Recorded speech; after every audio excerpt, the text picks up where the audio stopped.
Olu lusasazo lwendaba lusiza ngqo kumagumbi ethu sasazo Studio 9 kwikomkhulu le-SABC e-Auckland Park eGauteng. Nasa sitshotshe entlangalenhlwa. I can tell you we've received high-profile complaints and we're dealing with them. I-ofisi esanda ukusekwa elawula icandelo lokuphanda i-IDEC ithi seliqalile ukuphanda izikhalazo eziphezulu. Investigations revealed that only 7 of the 18 contracted vehicles were delivered to the municipality despite full payment. Kubanjwa isakuba ngumanejala wezithuthi zikamasipala wasemfuleni etyholwa ngokubandakanyeka kwibholo lobuqhophololo bethende ezibalelwa kwi-16 zerandi. Molweni emakhaya, khongozelani uvimba wangokuhlwanje. I-ofisi engukhala wokujonga ukuziphatha kwe-IDEC esanda kusekwa ithi seliphanda izikhalazo ezininzi ezibandakanya abantu abaziwayo. Ijaji edla umhlala phantsi echophelele ofisi uJudge Joseph Rawlinga yenze esi sibhengezo ngethuba ithetha ngomsebenzi wale ofisi nonondaba ePitoli. Ngijonge ngawokhozi mvanje de ungaboni ngasonye phakathi kwayo namapolisa kwabikwa kakhulu kumanjelo endaba. Kwiveke pheleyo umphandi we-IDEC uKenneth Brian Padayanch unike ubungqina kwikomishoni kaMadlanga ngokuphathelene nomsebenzi we-IDEC. Ikomishoni kaMadlanga ekavakalise ekufumanisileyo. Inhloko ye-IDEC uAdvocate Andrea Johnson ayivelanga kwikomishoni kaMadlanga emva kokulala ngandletyana nesibhedlele. Ujaji Rawlinga uthi iofisi yakhe seyifumene izikhalazo ezininzi abaphandi abasaziphonononga ngayo. Walile ukubhengeza amagama abafake izikhalazo. All what I can say is that yes, we've received quite a number of complaints and we're busy dealing with them already. The investigators are out there investigating. So without disclosing who the parties are, I can tell you we've received high-profile complaints and we're dealing with them. Le jaji likhabile uluvo lokuba ukuba lilungu layo kwe-ANC ngaphambili kungabeka ichaphaze kuzimeleni geqi kwayo. I have declared that before I became a judge, I used to be a member of the ANC. I never held any office in the ANC. And I have been working in different entities. In all these instances, I took an oath of being fair and not favor anybody. And when I became a judge, I took an oath without fear, without favor, and without prejudice. Ujaji Rawlinga uthi ofisi yakhe iziphanda zonke izikhalazo nge-IDEC nokuba zeza ngaphandle okanye zeza ngaphakathi kuyo. Ujaji Rawlinga uthembise ngokuba le ofisi yakhe ingukhala ukuziphatha kwe-IDEC iza kusoloko idiza ingxelo ngomgama ohanjiweyo ngeentshukumo zayo. Libanjiwe igosa eliphezulu elikwangumanejala wokuthengwa kwezithuthi zikamasipala wasemfuleni ngesitsholo zorhwaphilizo nobuqhophololo. Eligosa lijongene netyala lokuhlisa ngomlenze kwemali ebalelwa kwi-16 zezigidi zerandi zokuthengwa kwezithuthi zohanjiso lwenkonzo. Liphezulu nelingumanejala kumasipala lineminyaka engama-42 ubudala libanjwe liqela elikhethekileyo laseGauteng elijongene neziganeko zokubulawa kwabezopolitiko i-PKTT ngamafuphi kwaye lijongene nezityholo zobuqhophololo norhwaphilizo malunga nendlela elisebenzise ngayo gwenxa amagunya alo ukuphumelelisa ithenda yezithuthi. Investigations revealed that only 7 of the 18 contracted vehicles were delivered to the municipality despite full payment allegedly having been made to the service provider. That the investigation remains ongoing and further arrests have not been ruled out. Eligosa livumele ikontrakt apho omasipala bahlawule khona malunga ne-16 yezigidi zerandi ukufumana izithuthi ezili-18 kuquka neeloli ezihamba kunye nebhaki kwaye umrhanelwa kulindeleke ukuba avele phambi kwenkundla kamantyi yase-Vanderbijlpark ngomvulo. Uluntu lwase-Ocean View eJeffreys Bay luthi lusothukile luqhankqalazo belumiselwe ukuzolo luphele luba nobundlobongela. Abahlali baqhankqalazele abemi bangaphandle abangenazimpepha abahlala kule ngingqi bememelela ukuba abasemagunyeni bathabathe amanyathelo. Uluntu lusisifu ngumsindo ngenxa yobundlobongela obuqhambukileyo, amatyeli ngamatyeli ngaphambili bawabambile amaphulo oqhankqalazo oluzolileyo khange ithi qatha ezingqondweni zabo eyokungqina iziphumo zempalalokazi emva kwentshukumo yakutshanje. So later on, I just heard that there was a Ford Rangers with no number plate. They were not branded and all that stuff. But when the community asked them what they are doing, because they were carrying guns, and then they tell the police guy that they were called by the Somalians. They are here to protect their shops. Lo gama abaqhankqalazi abangafunanga kuthiwa paha bathi basathe amalala ngokwenzekileyo kungalindelekanga. We didn't mean any fight. I was confused because why they are shooting.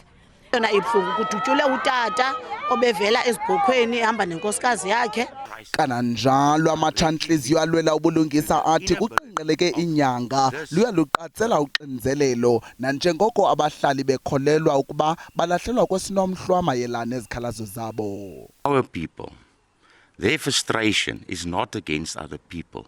Their frustration is poverty. Their frustration is not having a job.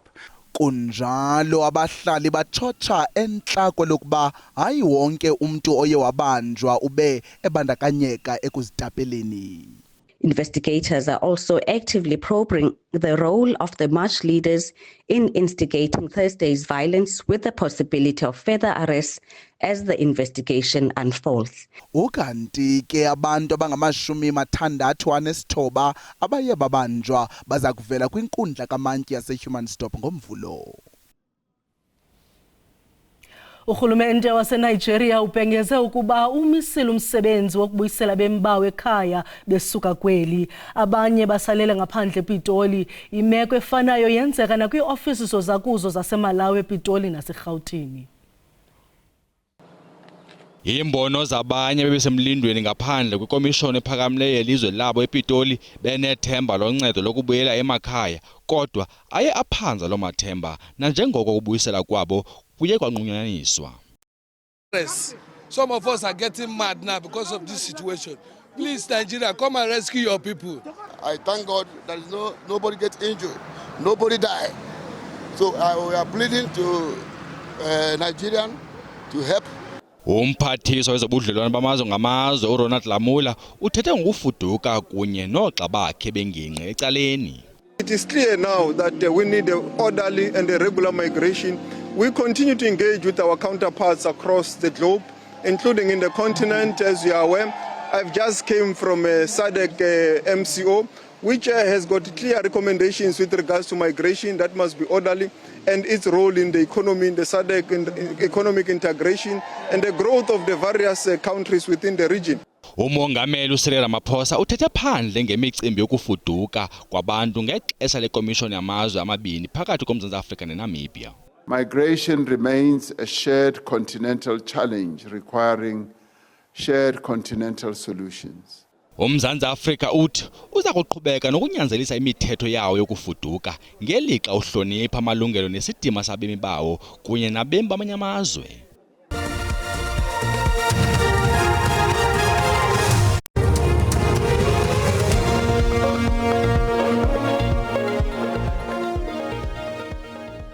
Sinamkele kwakhona kwiindaba zelijelo xa sihlabela mgama.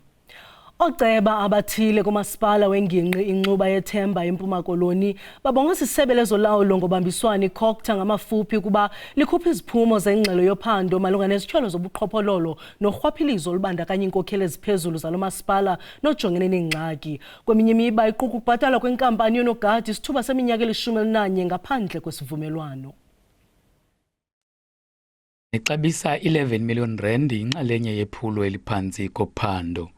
Isigaba sokuqala sayo sigqitywe kunyaka uphelileyo, kodwa le sele yenziwe sele inomonakalo. Kusenjalo, isitalato impangele kwilokishi ilingelihle kwakumele ukuba siphuculwe sifakwe ipaving, kodwa kubonakala kongekenziwa msebenzi. Ngoku into esiqhabelisibisayo kuba akho report ezibuyayo ukuthi okanye sinikwe information kuba babandawoni ngoku nezi report baseripotileyo yalento le corruption. Umasipala iNxuba yeThemba uthi le miba ivezwa koluphando zizinto ezakhe zashukuxwa zade zalungiswa. Le investigation niza nayo sasiyifumene ngo-2020-2021 ungena kwethu thina ekansileni kwabe sekuthunyelwa le investigation kuCOTA ngexesha lokuphatha kuka-MEC uNqathe. Isebe lijongene nentsebenziswano nolawulo ephondweni lithi ingxelo yezityholo iza kuqukunjelwa zingekapheli iinyanga ezimbini. Nangona kunjalo, isebe livakalise inkxalabo ngokungabikho zinzo kulo masipala.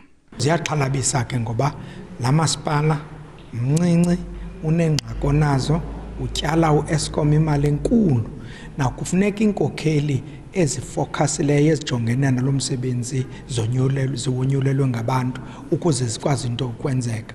Inxuba yeThemba iphakathi komasipala ababanjelwe isabelo sayo semali kunondyebo. Lo masipala uthi uzama amacebo okubhatala ityala likaEskom elingaphezulu kwe-90 million rand. Ndingulubabalo Tata kundaba ze-SABC eMpuma Koloni. Amapolisa eMntla-Ntshona athi kuvula ityala lokuzama ukubulala emva kokuba indoda eneminyaka engama-29 yaseTlatlaganyane eRustenburg idutyula isihlandlo eziliqela ngonogada benkampani yomgodi iRoo. Ukhuma luthi babeyothenga into ababezocima ngayo ukoma ngesikhathi bemiswa onogada benkampani iRoo ababebasola ngokweba. Uthi omunye wonogada wabe esedubula uthi leyo nhlamvu yamnemba wow. They pointed gun at us.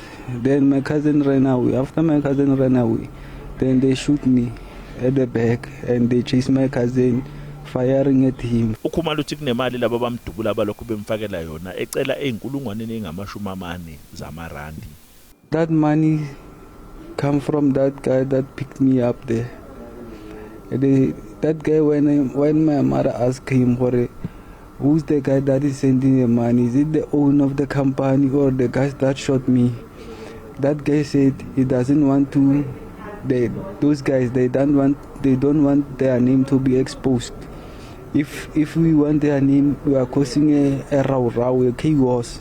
Amaphoyisa athaphinya icala lokuzama ukubulala kanti umsolwa uyaziwa. Inhlangano ebhekela ukusebenza kweinkampani zonogada iSira ithi iyazi ngalesigameko kanti phezu kwaso iyasiphila. SIRA has been made aware of an incident that took place on the 29th of May 2026 where a civilian was allegedly shot by a security officer at Raw Ore Mine in Rustenburg. The authority is currently investigating the matter. Igama lami nguCalvin wakwaDludla endabeni ze-SABC ngibika ngise-Rustenburg eNorthwest. Umongameli Cyril Ramaphosa ukhuthaze abembeli ukuba baqhubeke nokuhlonipha iqala lehlabathi nelaba ngumongameli wokuqala lexesha lenkululeko kwelu Nelson Mandela ngokuba bazeke emzekweni wakhe. OkaRamaphosa ubethetha namawakawaka abathabathe inxaxheba kumsitho wehambo nokubaleka ubhiyozela umzila kaMandela. Eliphulo lwalomsitho wehambo nokubaleka luceba ukuhlanganisa abemibeli ukuqaphela igalelo nomzila kaMadiba lasekwa ngonyaka ka-2022.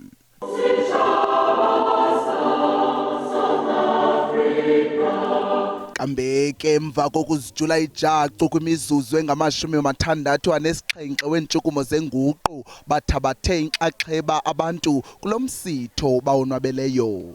67 boreholes like the modern boreholes were being opened, representing the 67 years that Nelson Mandela served the community of South Africa. Kananjalo umongameli weli naye uthabathe inxaxheba kule migama kwabanye ibizikilomitha ezinhlanu bambi behamba bebaleka ezilishumi kanye nezili-15. Lo gama abemi boMzantsi Afrika ngokwehlukana kwabo ababeyinxalenye baxhelelwe eXhugwana. We did enjoy it. I walk a lot, so nothing hectic. I can still go on. We walked with him. He was far ahead of us, but we were made aware that he's with us. He's a regular walker. He's always spotted in the streets, walking around. So I'm sure this must have been fun for him. It was the best one. Ukanti ke eliphulo lingqamane ngqo nokwakuxatyiswe ngokaMadiba abemi abathabatha inxaxheba ubunye imontlalo ethabathela ingqalelo impilo kanye neenkonzo zoluntu.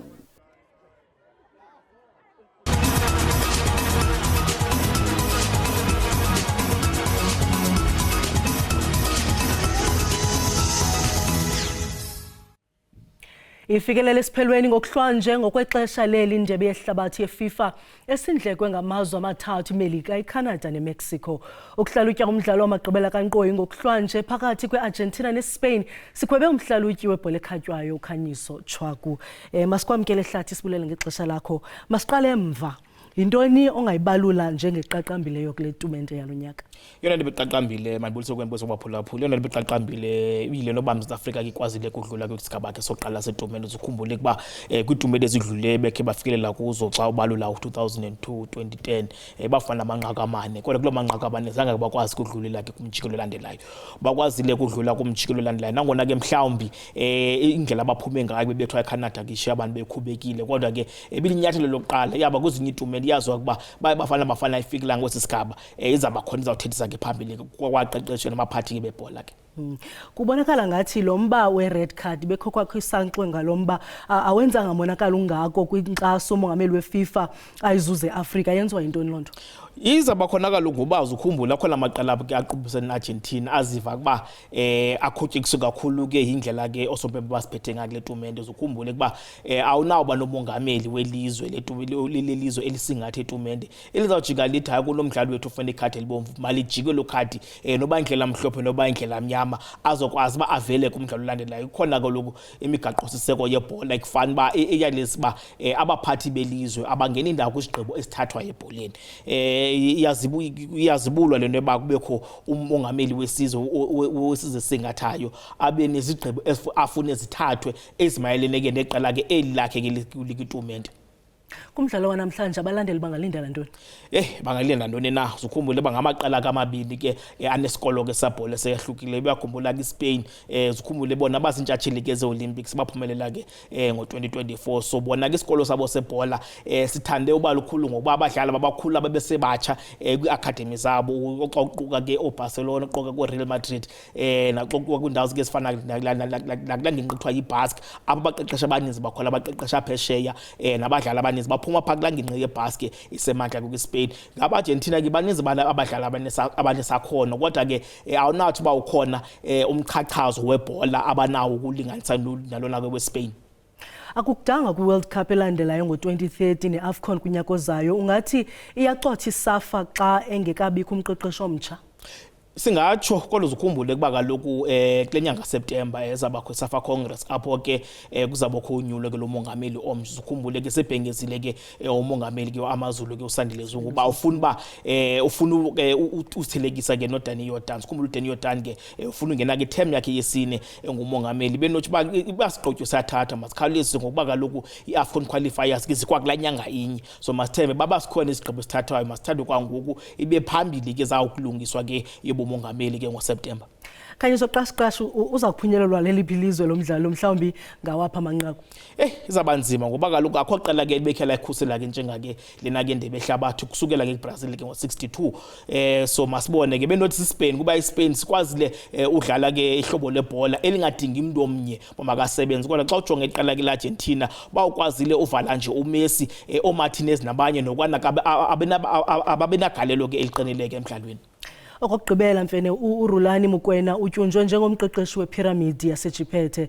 Ingabe uMzantsi Afrika sowubavelisa abaqeqeshi bezinga lehlabathi? Kakhulu uzukhumbule kuba ke makukhonje kumuntu omnye ke okwazile utshisa landlela ngoPitso Mosimane ngokuba nokwana uthe waphuma wanomsebenzi omhle kakhulu kwileno ke kwiAl Ahly bephumelela indebe ke yeCAF Champions League. Lono ithe abantu abangenhle bakwazi ujonga ngezantsi balithi masingajonga ingenhle eEurope xa sikhala abaqeqeshi singajonga nalapha eMzantsi Afrika ke nomsebenzi Mokoena ke eqeqesha kwi-CAF Champions League uyasithethelela ke nawo.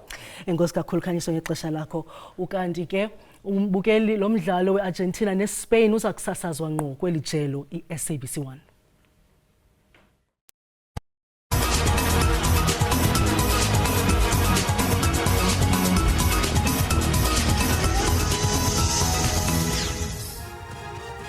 Ngalondlela siuqonqothela uvimba wangokuhlwa nje sinikhumbuza zangomso siza noxa bethu ngesizulu usuku benzo.